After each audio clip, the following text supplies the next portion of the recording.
Hey everyone, in the previous video we've covered essential skills that any product manager should have in order for them to progress in their career, right? In this video, we're going to talk about how to get a job in product management without having experience in product management. So let's get started. So many of the folks right now watching this video would be in a position where they have just graduated from masters or bachelors and they want to go in product management. Maybe they've tried working as a developer, but they didn't really find that to be their purpose of life. And they might be thinking, okay, product management is my way to go because that's basically a combination of both technology and business. So let me start working towards it. But when you actually start applying for jobs, even for early stage jobs, you might see that they at least require you to have 1 or 2 years of experience. In this video, let's talk about 3 tools that you can leverage to actually get a job in the product management field. Number 1, having product sense or developing the product sense. Now you would say, what is product sense? And you can find different definitions on the internet. But according to me, product sense is where you can, once you see an application, you can try to figure out and you're curious about, okay, what is the strategy behind this product? What are the ideal users? What is the product market fit? Has it already achieved it? And if yes, what are some new features you would think that might improve the product? What are some current features that's not really working and that's not required and that's confusing the user experience? And what would you do to improve the product experience? So these are all the questions that you might ask and answer yourself looking at the product, right? And if you read books like Empowered and Inspired by Marty Cagan talks a lot about how you can develop product sense, so I would definitely recommend that. One other tip that I would suggest, I would say download an application called Product Hunt. It's basically a community of people developing products, right?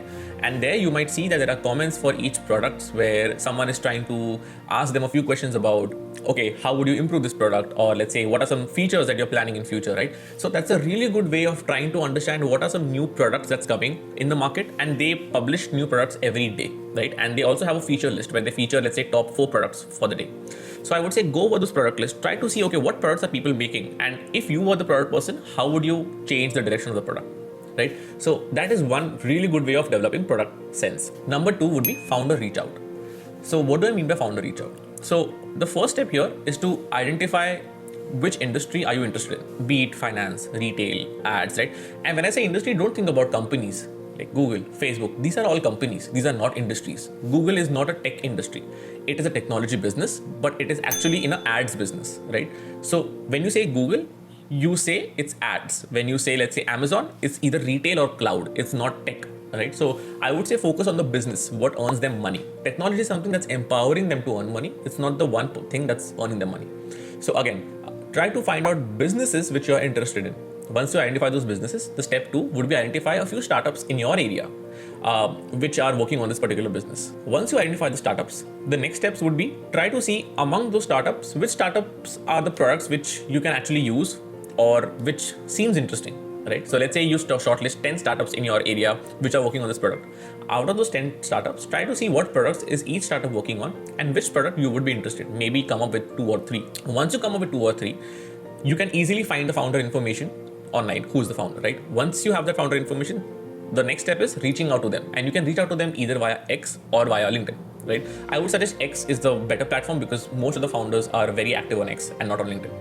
Now, when I say reach out to them, I'm not saying just ask them out for coffee because these people are founders. These are very, very busy people, right? And they are focusing all of their time trying to improve the product, right? So I would say do a few things before reaching out to founders, which is try to see, okay, if this is the product that they are developing, try to put your product sense, which we discussed in step 1, onto this particular product, right? What is the product doing right now? What is it lacking? And as a product manager, if you come in, what will you be able to change in the product, right? Once you have this drafted in a Word document, convert it into PDF, and then send that note to a founder saying, hey, I was just looking into this startup world and I'm really interested in probably this business and I bumped into your product and these are all my thoughts. And these are a few strategy things that maybe if we implement in the product, we'll be able to make a good change. And use the word we because that automatically says that you want to be a part of the team, right?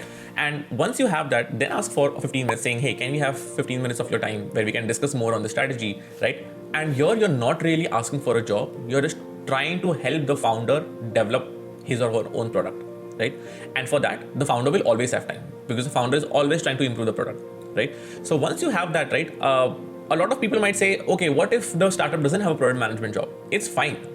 Startups can create jobs for people who are good enough, right? So if you are good enough and if a founder thinks that you are amazing at what you do and you have a really good strategy sense, the founder will create a job for you. So that's fine. In startup world, titles are created based on the people they met with.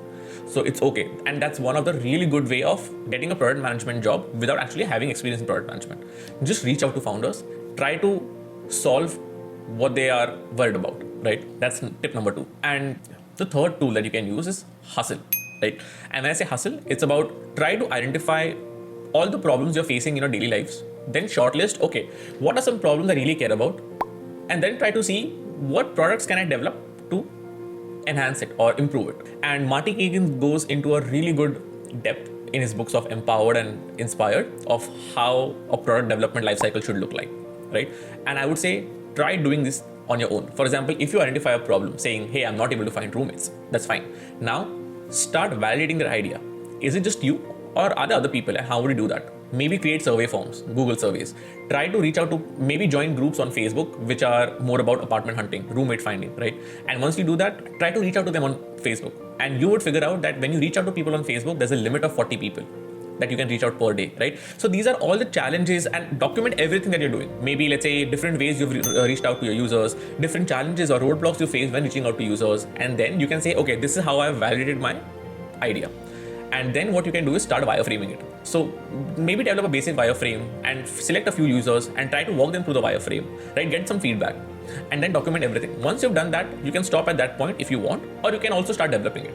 Because developing, I'm not saying always develop it, because you might have to spend time learning React or some kind of different application. But if you can develop an MVP in any sort of form, maybe like an Excel also, right? Or maybe just doing things manually which don't scale, that's even fine. But I would say try going through all the product development lifecycle for a small product locally, and then put on your resume saying this is what you've done. Now in an interview, when you talk to the interviewer, you can try to tell the interviewer, okay, this is all the steps you've went through. So basically what you're saying is, even though I don't have product management experience, I did go through all the product stages, though locally, but at least I have a taste of it, right? And that shows that you are very proactive in trying to develop something that other people cannot do. And in this manner, if you develop an idea or application which might be really good, maybe start your own startup. You never know, right? So I would say these are some 3 very important tools that anyone can use to get into product management without actually having experience in product management. So just to summarize, you can develop product sense by going into product hunt, trying to see what new products are developed and trying to read the comments for each product. You can do a founder reach out where you try to shortlist startups, their products, try to think about the product, draft a strategy for them, things to improve, and then reach out to founder for like 15-20 minutes coffee catch up. Or the third thing is hustle. Just identify problems you're facing and go through all the product development life cycles. Thank you for watching this video. In the upcoming videos, we'll cover a few more tips for product management and how you can basically progress in that role. So stay tuned and subscribe for more. Thank you.